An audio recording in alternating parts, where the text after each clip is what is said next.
Muito bem, meus irmãos. Bom, já está aí na tela, nós vamos compartilhar sobre o discipulado cristão. Muitos irmãos que me acompanham nesses anos todos de ministério sabem que esse é um tema recorrente na minha própria vida e nas pregações. E esse texto que o Senhor tem nos dado para essa manhã tem muito a ver com o discipulado. Mas é interessante que discipulado não é um assunto só na Bíblia. Se você pegar um dicionário comum, secular, como a gente costuma dizer, lá fala da palavra discipulado. Discipulado tem a ver com alunos, com um grupo de alunos, às vezes é usado como coletivo, alunos de uma escola, de uma faculdade, de ensino médio, qualquer que seja o nível do ensino. O discipulado fala de aprendizado. E a gente sabe que, na verdade, é isso que se faz em muitos locais de estudos. Especialmente nos últimos anos, as universidades têm sido lugar de um discipulado muito forte.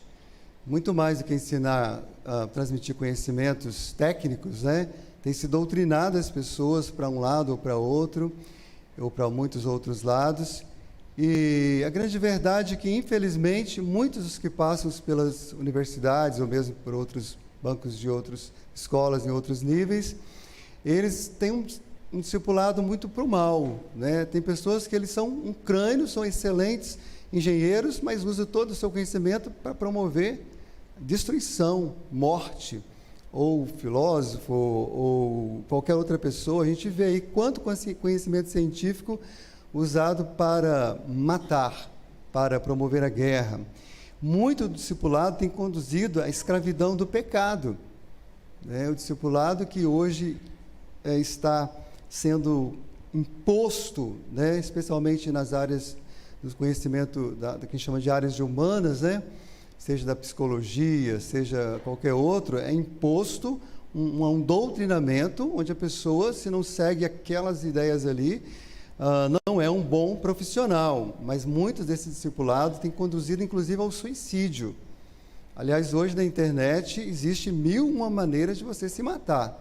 Existem muitas pessoas se matando, induzidas, doutrinadas, ensinadas por um discipulado via internet. Mas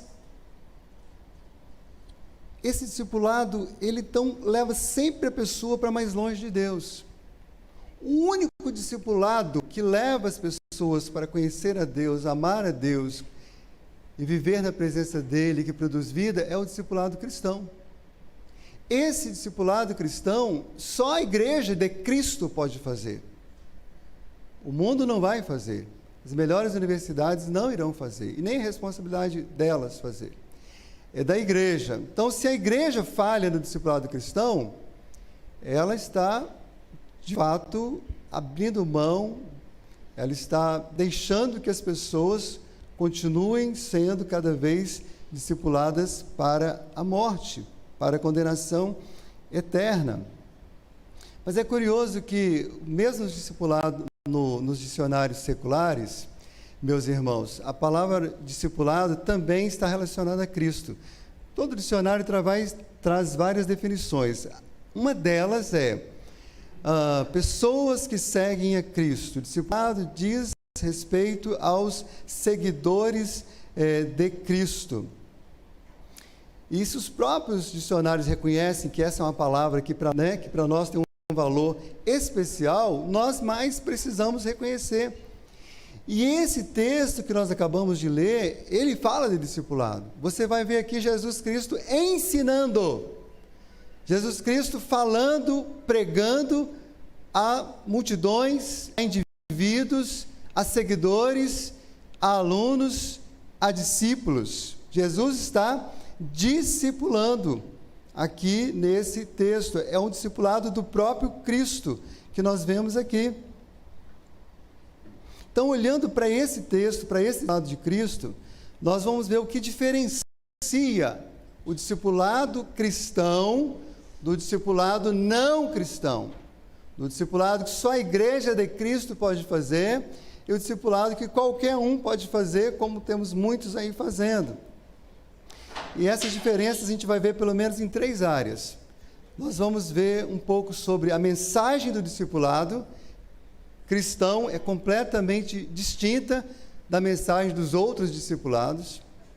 Nós vamos ver também que o chamado do discipulado, a convocação do discipulado é diferente da convocação dos outros discipulados. E veremos também que o ministério do discipulado cristão, o serviço que ele presta, também é distinto. Então vejamos em primeiro lugar a mensagem do discipulado cristão. Os irmãos leram o texto aqui comigo e os irmãos observaram aqui, o texto começa falando da morte de João Batista, que é uma circunstância que traz uma certa, impacta ali a Palestina, impacta também o ministério de Jesus, e Jesus deixa a Judéia, deixa a região ali de Jerusalém, e vai para outro lugar. Mas é interessante observar que Jesus não vai por medo. Claro que Jesus sabia que havia a hora de todas as coisas, e havia a hora que ele haveria de ser preso, ele iria enfrentar a morte, mas não era ainda a hora. Então Jesus sai dali, daquela região, já tinha sido batizado por João Batista. João Batista batizava no deserto da Judéia, né, ali próximo de Jerusalém, próximo do Jordão. Jesus sai dali e Mateus faz questão de explicar por que ele sai. Uma razão óbvia que está aqui, Mateus diz, é para que se cumprisse as Escrituras. E aí ele cita o texto de Isaías. Você pode conferir depois lá no capítulo 9 de Isaías, por exemplo, que é a citação que ele faz. Mas, irmãos, muito mais do que isso, nós vamos ver que aqui, isso aqui tem a ver com uma mensagem, ou a mensagem do próprio discipulado, que é, em primeiro lugar, uma mensagem de esperança. Se você observou a leitura, você deve ter visto que ele fala da Galileia dos gentios. Ele fala da região norte da Palestina. Ele fala de uma região que, se você lembrar da história do povo de Israel, você lembrar que quando o reino se dividiu, o reino do sul e o reino do norte, toda essa Galileia dos gentios passou a ser parte do reino do norte. E esse reino do norte tinha sido invadido, destruído por um grande império, que era o Império Assírio. Lembra ali? E aquele reino tinha sido destruído, aquele reino tinha sido invadido, e o próprio Isaías, 800 anos antes de Cristo, fala da Galileia já como Galileia dos gentios, porque já não moravam mais ali somente judeus, morava ali gente de tudo quanto é nacionalidade. Mas quando Isaías profetiza, e a gente sabe que as profecias do Antigo Testamento, muitas delas têm duplo cumprimento, né? E é um caso porque Isaías vislumbra o povo que estava escravizado pelo Império da Síria, voltando e povoando a região norte. Ele vê o caminho, esse caminho que ele fala aqui foi um caminho depois, primeiro de caminho de escravidão, onde o povo foi levado para a Síria. Agora, depois foi um caminho de libertação, um caminho de resgate, onde o povo desce para a Síria. E é esse caminho que Jesus trilha. É por esse caminho que Jesus vai. Jesus vai pelo caminho onde as pessoas são escravizadas, são destruídas, são arruinadas, mas ele volta resgatando cada uma delas. Ele volta trazendo para o lugar de origem, para perto do Pai. Aqui há claramente uma mensagem aqui de esperança para a todos aqueles que ouvirem o Senhor Jesus. Jesus, então, vai para a Galileia dos gentios. Não vou fazer comparações aqui para não estigmatizar ou reforçar tantos estigmas ruins de alguns lugares.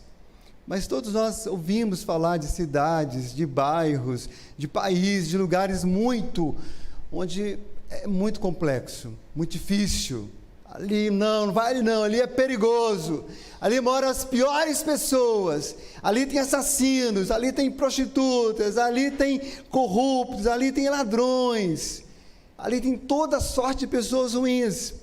E Jesus então vai justamente para esse lugar, não apreciado pelos religiosos, não apreciado pela religião, a Galiléia dos gentios, mas na verdade havia muitos judeus também morando ali, justamente para poder ali levar uma mensagem de esperança. Irmãos, a mensagem do discipulado cristão, ela é uma mensagem de esperança porque ela acredita que o pior ser humano pode se tornar um ser humano maravilhoso, por causa do maravilhoso conselheiro Jesus que habita nela. Não devemos olhar para ninguém com desprezo ou com desesperança. Imagina as pessoas que você conhece, que você ainda não viu rendidas a Cristo, tenha esperança, porque elas podem ainda ser encontradas pelo Senhor neste caminho. Assim como os exilados viram a luz da esperança e da restauração deles, os moradores daquelas terras veriam a luz da esperança em Cristo Jesus. Ele diz que os moradores que estavam vivendo na habitação das trevas, na sombra das trevas, viam a luz, viam o próprio Cristo. Os moradores que estavam à sombra, que estavam vivendo nas regiões da morte, viram a vida, viram o próprio Cristo. Irmãos, na verdade, a mensagem do discipulado tem um nome, é uma pessoa que se chama Jesus Cristo. É por isso que a gente precisa constantemente nos realinharmos com o que a Bíblia nos ensina. E é natural, assim como um carro, de vez em quando está desalinhado, precisa se alinhar de novo, que a igreja precisa, é a coisa mais fácil, é a gente desviar do alinhamento daquilo que Deus determinou, pregando no nosso discipulado uma mensagem que não é Cristo, seja individualmente, seja nas redes sociais, seja aqui no púlpito da igreja. Um dia desses, um membro da igreja chegou para um outro pastor, amigo meu, e disse assim: você é um covarde, porque você passou a política inteira e você não tomou partido, você não foi para o púlpito para falar para votar em A, para votar em B, ou para defender A, ou votar em C. E esse pastor estava muito chateado, e eu falei: cara, você não estava errado. Você perseverou na verdadeira mensagem do discipulado. Irmãos, ouvir de política, de tantos outros assuntos, você ouve onde você quiser, na internet está cheio, no condomínio todo mundo fala, mas na igreja de Cristo só existe uma mensagem, se chama Jesus Cristo. E essa é a mensagem do discipulado, você não vai ouvir. Vamos cantar sobre Cristo, vamos orar a Cristo, vamos adorar a Cristo e vamos anunciá-lo como Senhor. Não precisamos tomar partidos dessa forma como algumas pessoas desejam. Quando seguem Jesus Cristo, as pessoas com qualquer antecedente podem ter uma experiência de vida espiritual em lugar da morte, porque é uma mensagem de esperança, mas é uma mensagem também de arrependimento, irmãos. Jesus diz: arrependam-se, arrependam-se, confessem seus pecados, abandonem os seus pecados, mudem de vida. Irmãos, diz a palavra que a mensagem do reino é o que o rei chegou. E o arrependimento é necessário porque o rei é santo, o rei é perfeito. E tudo quanto é pecado precisa ser reconhecido, confessado e abandonado. É por isso que também é um desvio terrível a ideia de uma igreja inclusiva que não denuncia o pecado e que aceita o pecado das pessoas. Não, meus irmãos. O verdadeiro discipulado cristão levará as pessoas a cada dia ter mais luz. O apóstolo João, escrevendo a sua primeira carta, ele vai falar sobre isso. Quem anda em Cristo, quem ama Cristo, quem segue a Cristo, ele anda na luz. E o próprio Cristo lembrou que a maioria das pessoas não se aproximam de Cristo, porque Cristo é luz, e quanto estão diante da luz de Cristo, todas as suas mazelas são reveladas. Os irmãos se lembram que ano passado eu tive um mal-estar aqui, procurei o neurologista, passou um exame lá que agora eu esqueci o nome, eu já estou melhorando, hein? Estou melhorando, hein? Aí, olha, eu levei o exame para ele ver, ele falou, não, o seu exame está muito bom, parabéns, o senhor praticamente não tem nada. Quando eu praticamente não tenho nada, eu falei, tem alguma coisa. Ele falou assim, o rapaz aqui recomendou fazer um outro exame, um pouco mais apurado, porque tem uma veinha aqui ligada não sei aonde e tal, pode não ser nada, mas pode ser um princípio de um aneurisma, qualquer coisa assim, então vamos investigar, né? E é mais ou menos isso, quanto mais próximo de Cristo, as menores coisas são reveladas.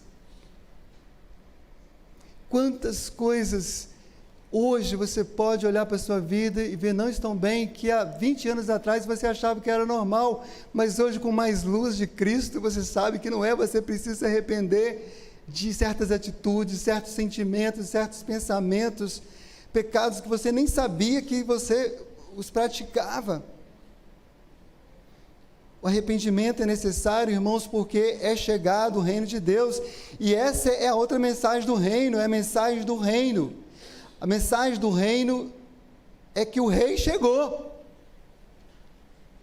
E essa questão de abandonar o pecado, de viver uma vida cada dia mais santa, tem a ver com o reinado de Cristo. Porque se Cristo reina em mim, o que prevalece é a vontade dele, não a minha. Houve um tempo, os irmãos sabem disso, em muitos momentos da história, de regime monárquico, em que o rei era a lei. O rei era a lei. Depois, dentro desse processo nosso de mudanças, chegamos a outras formas de governos, mas hoje a Constituição é a lei, pelo menos deveria ser. Mas assim como a Bíblia é desprezada, a Constituição também o é de tantas formas. Mas seja você como cidadão da terra, diante das leis nossas, leis justas, leis boas, não estou falando de corrupções da lei. Seja a lei de Deus. Você pode decorar toda a Constituição do Brasil, você pode decorar os 10 mandamentos, os Pentateuco, toda a Bíblia. Mas se o rei não chegou na sua vida, você continua escravo do pecado, você vai continuar transgressor contumaz. Mas quanto mais você se rende a Cristo, mais alegria tem na obediência ao Senhor, inclusive na obediência da sua lei. E a sua lei não se torna pesada, ela se torna prazerosa, ela se torna palatável, agradável. A mensagem do discipulado é Jesus. Irmãos, é tudo sobre Ele, o arrependimento é para Ele. A Bíblia nos ordena confessar a Ele nossos pecados e ordena confessar uns aos outros para sermos curados. Mas é tudo sobre Ele, é arrepender-se para Ele, é voltar-se para Ele. A esperança que nós precisamos está nele. Não é sobre nós, não é sobre uma denominação, não é sobre uma igreja com placa.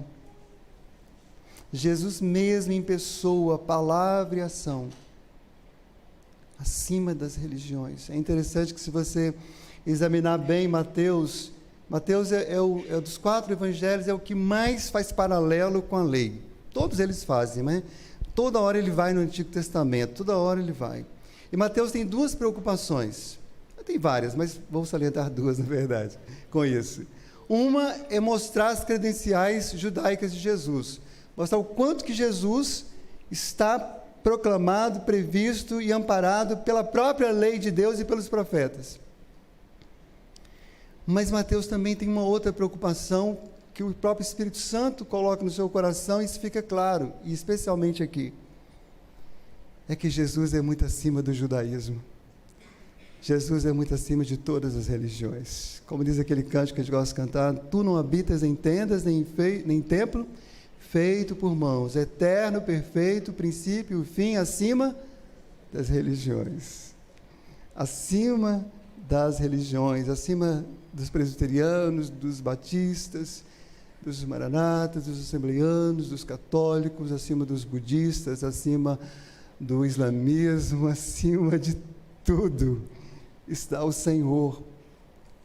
E quantas vezes, irmãos, a gente dificulta a proclamação do reino, a gente dificulta o discipulado cristão, porque nós elevamos tantas coisas, às vezes a nós mesmos, às vezes nossas preferências, nossos gostos, a denominação, qualquer outra coisa acima do nome do Senhor, ou o fato de congregar ou não congregar conosco. Não, irmãos, importa que o discipulado seja um discipulado fiel, pregando sempre a mensagem de Jesus, pregando sempre o Cristo do Evangelho, o Evangelho de Cristo. É uma mensagem de arrependimento que envolve a mudança do intelecto, da maneira de pensar, mudança das emoções, mudança da vontade, tudo aquilo que era contrário a Deus e afeito ao pecado. Estava conversando agora há pouco com o pastor Ronaldo Teixeira Gamba, né? Quem o conhece sabe um pouco da sua história, né? E quando ele se rendeu a Cristo Jesus, logo começou a evangelizar e teve a alegria de proclamar o evangelho para muitas pessoas, né? Inclusive para a Edileia, que é membro aqui da nossa igreja. E ele estava contando agora uma outra história que eu não sabia, né? Naquela mesma época, ele viu um homem passando em frente à igreja, um homem cabeludo, com violão, e ele se sentiu, né, movido pelo Espírito Santo para ir àquele homem. E chegou para o homem e falou assim: eu posso te dar um beijo? Bem diferente, né, pastor Ronaldo? Bem diferente. E o homem disse: pode. E ele foi, deu um beijo nele no rosto, e aquele homem se rendeu a Cristo Jesus. Passaram-se muitos anos, agora recentemente o pastor Ronaldo o encontrou. O pastor Ronaldo está iniciando o plantio de uma igreja em Bento Ferreira, e ele falou assim: eu estou meio devagar com a igreja e tal, mas eu queria tanto voltar e me firmar, eu posso te ajudar lá com o meu violãozinho? Depois de mais de 30 anos praticamente. Irmãos, mas eu queria falar disso, na verdade eu toquei nesse assunto, porque quando eu falei de arrependimento que muda as emoções, muda o intelecto, muda a vontade, muda o desejo. Hoje, muitos homens se beijam de maneira pecaminosa, sensual, mas a Bíblia que eu leio diz que é possível um homem beijar um homem com um ósculo santo, uma mulher beijar outra mulher com um beijo santo, sem qualquer pecaminosidade, sem qualquer interesse sexual, apenas como um irmão, como um amigo. Então, ao invés de seguir o doutrinamento das psicologias modernas, de que toda pessoa que chega lá, eu sei que os psicólogos têm dificuldade hoje legal de reorientar alguém no seu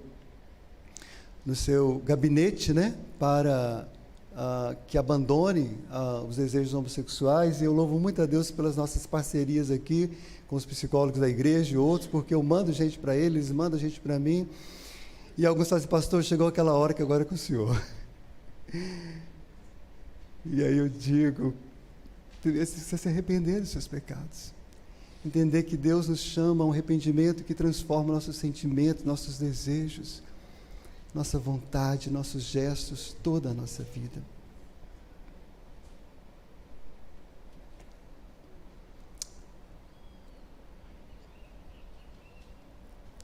Eu não sei do que você precisa se arrepender hoje, mas certamente há alguma coisa para se arrepender. A gente vive numa cultura onde as pessoas querem elas se declaram muito autênticas, não no sentido da sinceridade da verdade, mas no sentido de originalidade.